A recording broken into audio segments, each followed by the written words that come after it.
Assalamualaikum warahmatullahi wabarakatuh. Bismillahirrahmanirrahim. Nahmaduhu wa nusalli wa nusallimu ala rasulihil karim wa ala alihi wa sahbihi ajmain, amma ba'd.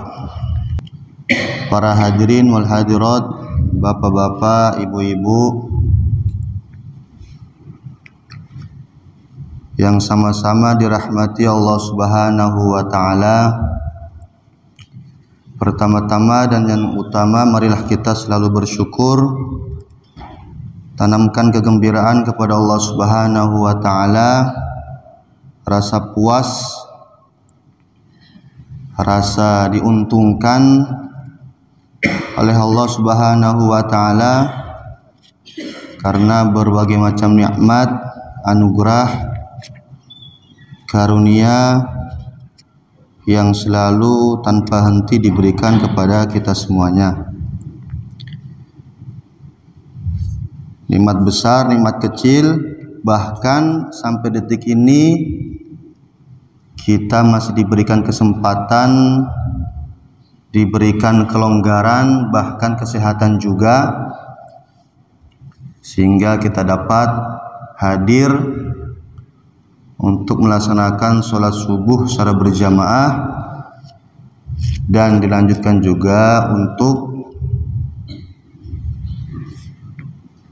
membuat satu majelis yang mulia, yaitu majelis kajian. Baik, insyaallah bapak-bapak, ibu-ibu yang sama-sama dirahmati Allah Subhanahu wa ta'ala, mungkin kita lanjut lagi pembahasannya. Mungkin kemarin pertemuan pertama itu bab ilmu, bagaimana pentingnya, bagaimana tingginya dari fadilah-fadilah atau enggak keutamaan menuntut ilmu. Maka insyaallah dalam subuh yang mulia ini, yang barokah ini, kita lanjut di bab selanjutnya, yaitu bab toharoh.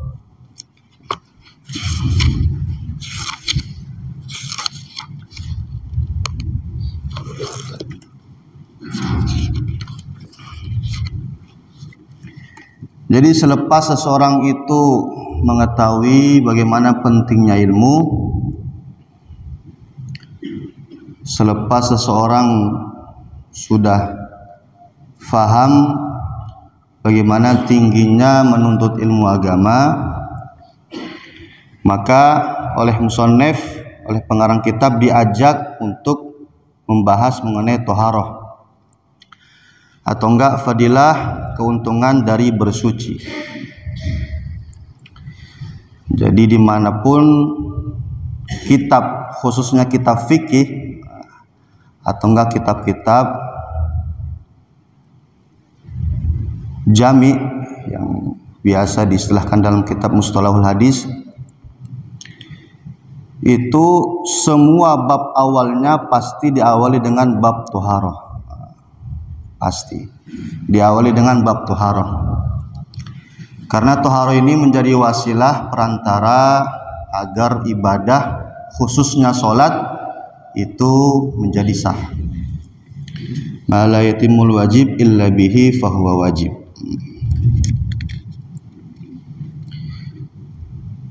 Maka secara umum toharoh itu artinya bersuci. Artinya bersuci, artinya bersih. Bersuci atau enggak bersih. Mungkin penjelasan-penjelasan mengenai tata cara bersuci atau enggak toharoh itu mungkin sudah pernah dijelaskan sebelumnya. Untuk kali ini kita hanya membahas fadilah atau enggak keuntungan dari bersuci itu. Toharoh yang artinya bersuci atau enggak membersihkan, itu terbagi menjadi dua, sebagaimana yang dijelaskan oleh syarahnya kitab Mishkatul Masabih, yaitu Pertama, toharoh maknawiyah atau enggak toharoh secara batin. Ini maksudnya adalah bersuci atau enggak membersihkan diri dari segala sifat-sifat yang tercela, membersihkan hati dari sifat-sifat yang tercela, riya, dengki, hasad, gil, dongkol terhadap saudara kita. Nah, ini semuanya dinamakan sebagai toharoh maknawiyah, bersuci atau enggak membersihkan diri hati dari sifat-sifat yang tercela.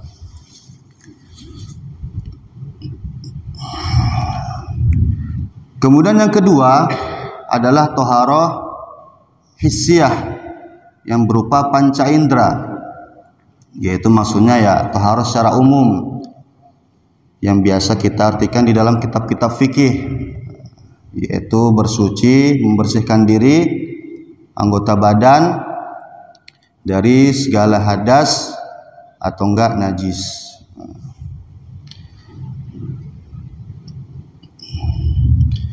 Bismillahirrahmanirrahim. Abwaabut Thaharah. Di sini bab menerangkan tentang bersuci. Qala Allah Ta'ala, dasar dalil dari firman Allah Subhanahu wa taala. Allah Subhanahu wa taala berfirman, "Innallaha yuhibbut tawwabina wa yuhibbul mutatahhirin." Surat Al-Baqarah ayat 222. Sesungguhnya Allah Subhanahu wa taala mencintai at-tawwabin, yaitu mencintai orang-orang yang suka bertaubat. Tawwabin ini kalau kita istilahkan dalam nahwu atau enggak sorofnya, itu dari kata isim fa'il at-tawwabina, tawwab, yang artinya kurang lebih orang yang suka bertaubat. Jadi bukan hanya sekedar taubat, tapi memang suka bertaubat. Setiap melakukan kesalahan apapun langsung bertaubat. Bahkan bukan hanya sekedar berbuat salah, tidak melakukan kesalahan pun dia selalu bertobat setiap hari. Ini namanya tawwabin. Orang-orang yang suka kembali atau enggak bertobat dari perbuatan-perbuatan maksiat. Wa yuhibbul mutatahhirin, dan Allah Subhanahu wa taala cinta kepada orang-orang yang bersuci. Di sini juga maknanya dua seperti di atas, bisa diartikan bersuci dari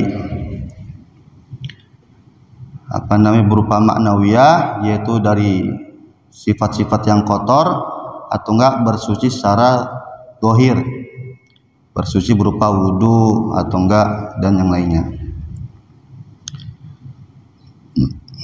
Ini kurang lebihnya cerita lengkapnya dari ayat ini, karena kan kalau kita membaca atau enggak mengartikan penggalan ayat, kita harus tahu utuh ayatnya itu gimana agar sempurna kefahaman. Ini kurang lebih penjelasan cerita lengkapnya dari ayat ini. Itu ketika zaman Nabi itu, kalau orang-orang Yahudi, dari zaman Nabi itu kalau orang-orang Yahudi mereka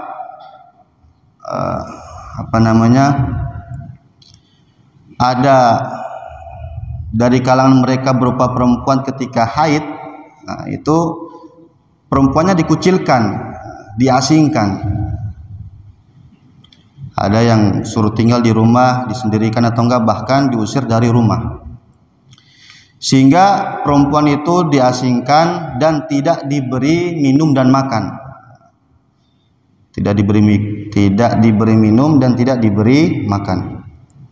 Maka singkat cerita, para sahabat ini bertanya kepada yang mulia Rasulullah Sallallahu Alaihi Wasallam mengenai perihal demikian. Maka turunlah ayat, wa yas'alunaka 'anil mahid qul huwa adam fa'tazirun nisaa fil mahid. Dan ketika para sahabat bertanya kepada engkau wahai Rasulullah mengenai haid, qul huwa ada, katakanlah perkara tersebut adalah suatu kotoran. Fa'tazilun nisa fil mahid, maka ketika kalau wanita itu sedang haid kita tidak boleh dekati. Maksudnya tidak boleh dekati ya bukan berarti enggak diberi makan atau enggak tidak diajak bicara, tidak sampai seperti itu, tetapi maksud di sini adalah tidak digauli atau enggak tidak dijima. Hanya sebatas itu saja. Adapun yang lainnya boleh makan bersama, minum bersama, bahkan istimta pun aslinya boleh.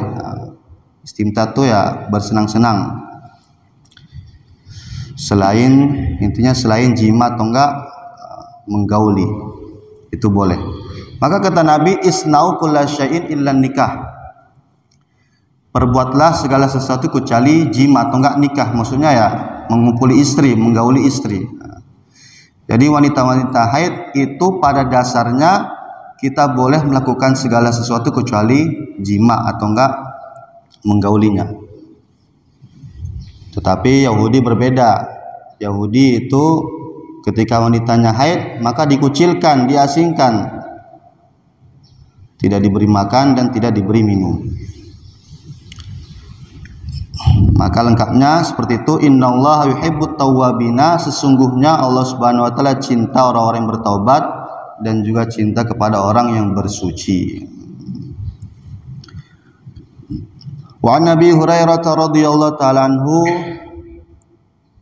anna Rasulullah sallallahu alaihi wasallam qala idza tawaddaa. Wa an Nabi Hurairah, dari Sayyidina Abu Hurairah radhiyallahu ta'ala anhu, bahwasannya yang mulia Rasulullah sallallahu alaihi wasallam beliau bersabda, idza tawaddaa, ketika berwudu, al-abdu seorang hamba, al-muslimu yang muslim, awil mu'min atau yang mukmin. Ini mungkin rawinya ragu dia, lafadznya itu muslim atau mukmin, tapi ya bisa dibenarkan keduanya. Al-muslimu awil mu'min, ketika seorang hamba berwudu, faghassala wajhahu, lalu ketika berwudu dia membasuh wajahnya, membasuh wajahnya. Kharaja min wajhihi kullu khati'ah, maka keluar dari wajahnya itu kullu khati'atin, segala dosa, segala keburukan. Nadhara ilaiha bi ainaihi, yang mana dengan wajah itu dia menggunakan untuk melihat. Ma'al ma, beserta turunnya air. Jadi ketika membasuh wajah itu Nabi bersabda, itu semua dosa-dosa wajah kita diampuni. Semua keburukan-keburukan, semua dosa-dosa itu keluar atau enggak turun dari wajah kita, dari mata kita, beserta turunnya air. Au ma'a akhiri qatril ma'i, atau beserta akhir dari tetesan air wudu sampai yang terakhir. Fa idza ghassala yadayhi, maka ketika dia lanjut untuk membasuh kedua tangannya, kharaja min yadayhi, maka keluar juga dari kedua tangannya itu kullu khati'atin, segala keburukan, segala kotoran, segala dosa. Kana bato syatha yadahu, yang dia lakukan menggunakan tangan itu untuk berbuat dosa, ma'al ma, beserta turunnya air juga, au ma'a akhiri qatril ma'i, atau beserta akhir dari tetesan air wudu. Fa idza ghassala rijlaihi, maka ketika dia membasuh kedua kakinya sampai mata kaki, maksudnya yang sempurna, kharajat kullu khati'ah, keluar juga dari kakinya itu segala keburukan, segala dosa. Masyadha rijlahu, yang dia gunakan untuk berjalan, untuk melakukan dosa. Ma'al ma', beserta turunnya air.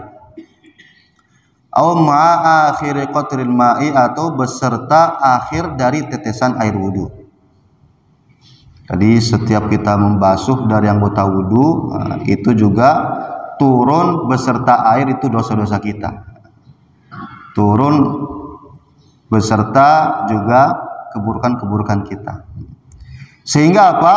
Hatta yakhruja naqiyan minad dunub, sehingga selesai wudu keluar dari itu naqiyan, dalam keadaan bersih, suci, minad dunubi, dari dosa-dosa.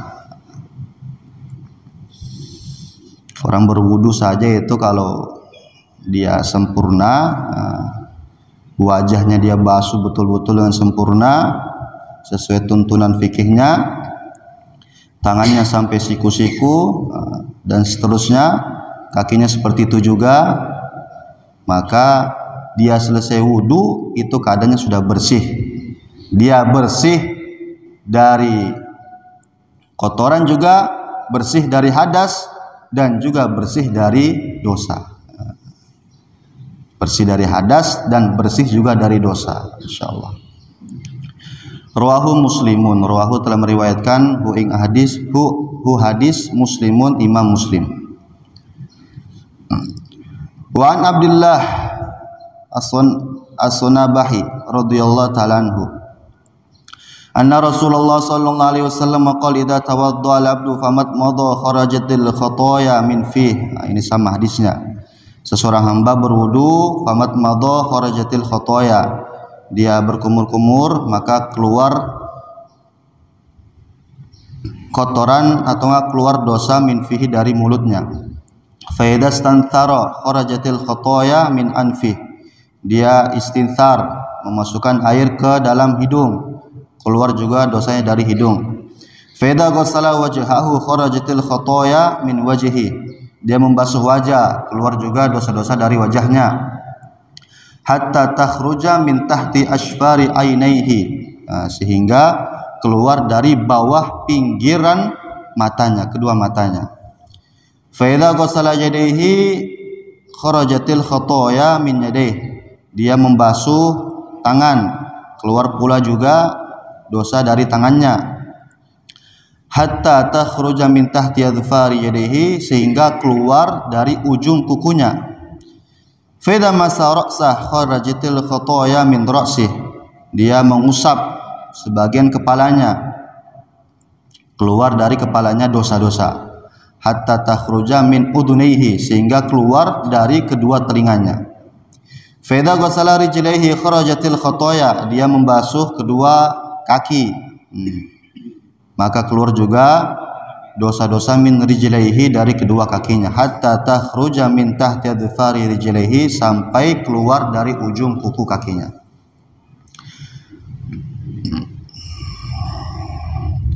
Tsumma kana masyu ilal masjid wa salatuhu nafilah, kemudian setelah wudu dia berjalan ke masjid dan salat sunnah. Rawahu Nasa'i wa Ibnu Majah wal Hakim wa qala sahihun ala syartil Bukhari wa Muslim wa la illata lahu. Qultu rawahu Muslim fi haditsin tawil an Amri bin Abasah nahwa wa zada fi akhirih fa in huwa qama fa shalla. Maka selepas dia berwudu, selepas dia masuk masjid, dia berdiri untuk sholat. Fahamidallah, dia memuji Allah, wa thna alaihi, memuji Allah, menyanjung Allah, wa majjadahu billadhi huwa ahlu, mengagungkan Allah dengan nama-nama Allah, wa faraga qalbahu ta'ala illan sarafa min khati'atin kayawmin waladathu ummu. Maka selepas dari itu semua dia bersih atau enggak keluar min khati'atin, dari dosa-dosa, kayaumin waladatu ummu, sebagaimana hari dilahirkan anak dari ibunya. Jadi kalau anak itu baru dilahirkan, itu masih bersih, masih suci, belum memiliki dosa, maka inilah menjadi perumpamaan kalau seseorang itu menyempurnakan wudunya, kemudian melangkahkan kakinya ke masjid dan sholat, maka dosa-dosanya diampuni semuanya, sebagaimana hari seseorang anak itu dilahirkan oleh ibunya. Thawabu man hafadhu 'alal wudu. Ini selanjutnya pahala mengenai orang yang menjaga wudu. An Thauban radhiyallahu ta'ala anhu qala Rasulullah sallallahu alaihi wasallam. Jadi kita ini bukan hanya sekedar berwudu, tetapi juga bagaimana kita usaha untuk menjaga wudu. Batal wudu lagi, batal wudu lagi, terus selama 24 jam itu tanpa putus kita berwudu. Jadi selama 24 jam itu keadaan kita selalu bersuci, selalu bersih. Dari Thauban radhiyallahu ta'ala anhu, beliau berkata, qala Rasulullah sallallahu alaihi wasallam, yang mulia Rasulullah sallallahu alaihi wasallam beliau bersabda, istaqimu wa lan tuhsu wa'lamu anna khairu a'malikumus shalah. Istiqomahkanlah kalian, wa'lamu, dan ketahuilah oleh kalian, anna khairu a'malikumus shalah, bahwasanya sebaik-baik dari amal-amal kalian as-shalatu adalah salat. Wala yuhafidhu 'alal wudu'i illa mu'minun, dan tidaklah sekali-kali menjaga wudu kecuali orang-orang yang beriman. Rawahu Ibnu Majah.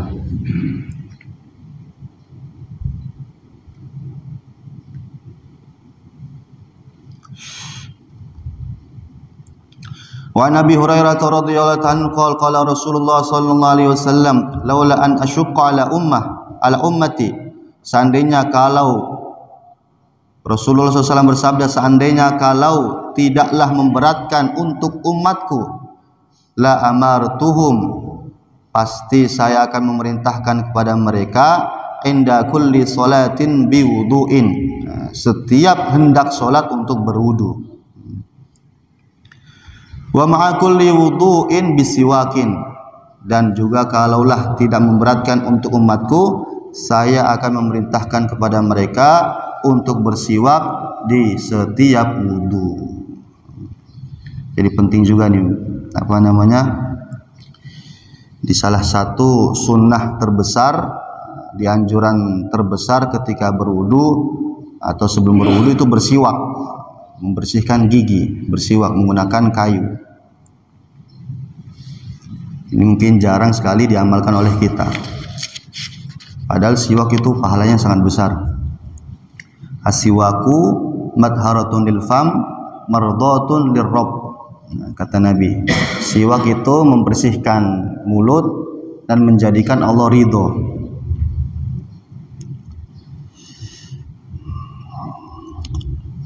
Bahkan kata Nabi, rakaatani bisiwaki afdalu min sab'ina rakaatan bighairi siwak. Jadi sholat 2 rakaat yang bersamaan dengan siwak itu lebih utama, lebih afdal daripada 70 rakaat tanpa siwak. Begitupun juga berwudu. Satu wudu dengan siwak itu lebih utama daripada 70 wudu tanpa siwak. Ini penting ini, karena mungkin kita jarang mengamalkannya. Jadi kapan-kapan mungkin kalau ada kesempatan beli siwak, terus ketika berwudu kita bersiwak. Ini pahalanya besar. Saking besarnya saja kata Nabi, kalaulah tidak memberatkan untuk umatku, maka saya akan memerintahkan siwak. Lamartuhum inda kulli salatin biwudu'in, memerintahkan untuk wudu di setiap salat, dan wa ma'a kulli wudu'in bisiwakin, memerintahkan siwak di setiap wudu. Wa kharaja Abu Dawud wa Tirmidzi wa Ibnu Majah biasanidihim an Ibnu Umar radhiyallahu ta'ala anhu maqal kana Rasulullah sallallahu alaihi wasallam, adina yang mulia Rasulullah sallallahu alaihi wasallam beliau bersabda, man tawaddaa ala tuhrin kutiba lahu asyur hasanat. Man tawaddaa, barang siapa yang berwudu, ala tuhrin, di atas kesucian. Maksudnya sudah suci wudu lagi. Jadi dia wudu sholat subuh, dia masih jaga. Seandainya kalau duhur dia belum batal, jadi wudu yang subuh tadi sampai duhur dia belum batal, dia wudu lagi, ala tuhrin kutibalahu asyur hasanatin, maka ditulis baginya 10 kebaikan.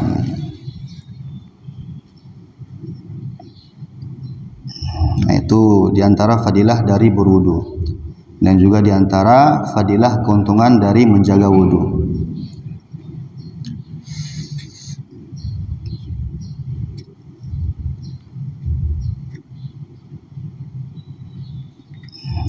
Wa an Abdullah bin Buraidah an Abi radhiyallahu ta'ala anhu qala asbaha Rasulullah sallallahu alaihi wasallam yawman fad'a Bilalan. Dari Sayyidina Abdullah bin Buraidah dari ayahnya, beliau berkata, suatu ketika selepas subuh yang mulia Rasulullah sallallahu alaihi wasallam memanggil Fada'a Bilalan, memanggil Sayyidina Bilal bin Rabbah,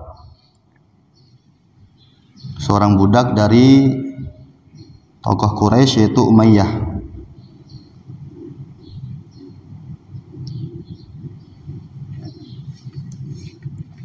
Faqala, maka beliau bersabda, ya Bilal, wahai Bilal, bima sabaqtani ilal jannah, wahai Bilal, sebab apa engkau mendahuluiku menuju surga, masuk ke dalam surga. Ini dakhaltul barihah al jannah, karena sesungguhnya malam saya ini mendengar saya masuk ke dalam surga. Fasami'tu khashataka amami, saya mendengar suara hentakan sendalmu. Faqala Bilal, maka Sayyidina Bilal berkata, ya Rasulullah, wahai yang mulia Rasulullah sallallahu alaihi wasallam, ma adantu qattu illa sholaitu rak'atain. Jadi Sayyidina Bilal memberikan resep, memberikan amalan untuk masuk ke dalam surga. Jadi Sayyidina Bilal ini seorang budak dari Umayyah yang dibebaskan, yang dimerdekakan, yang semasa hidupnya sudah mendapatkan berita yaitu masuk ke dalam surga.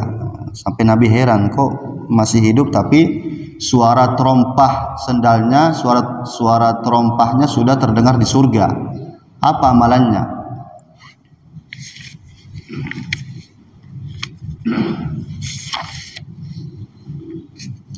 Maka Sayyidina Bilal berkata, ya Rasulullah, wahai Rasulullah sallallahu alaihi wasallam, ma adantu qattu illa sholaitu rak'atain, tidaklah setiap kali azan kecuali saya sholat 2 rakaat.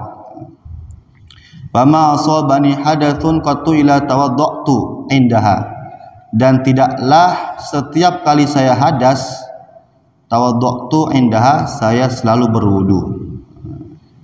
Setiap kentut, setiap hadas langsung berwudu, selalu menjaga wudu. Faqala Rasulullah sallallahu alaihi wasallam bihada, maka yang mulia Rasulullah sallallahu alaihi wasallam bersabda, sebab inilah engkau masuk ke dalam surga. Jadi setiap hadas wudu langsung sholat 2 rakaat. Itu amalan Sayyidina Bilal yang semasa hidupnya sudah terdengar suara terompahnya di dalam surga, insyaallah. Ini beberapa hadis menerangkan tentang fadilah dari bersuci atau enggak berwudu. Semoga kita semuanya dapat diberikan taufik oleh Allah Subhanahu wa taala untuk mengamalkannya. Allahumma amin. Mungkin ini saja yang dapat saya sampaikan. Kurang lebihnya mohon maaf. Akhirul kalam, wassalamualaikum warahmatullahi wabarakatuh.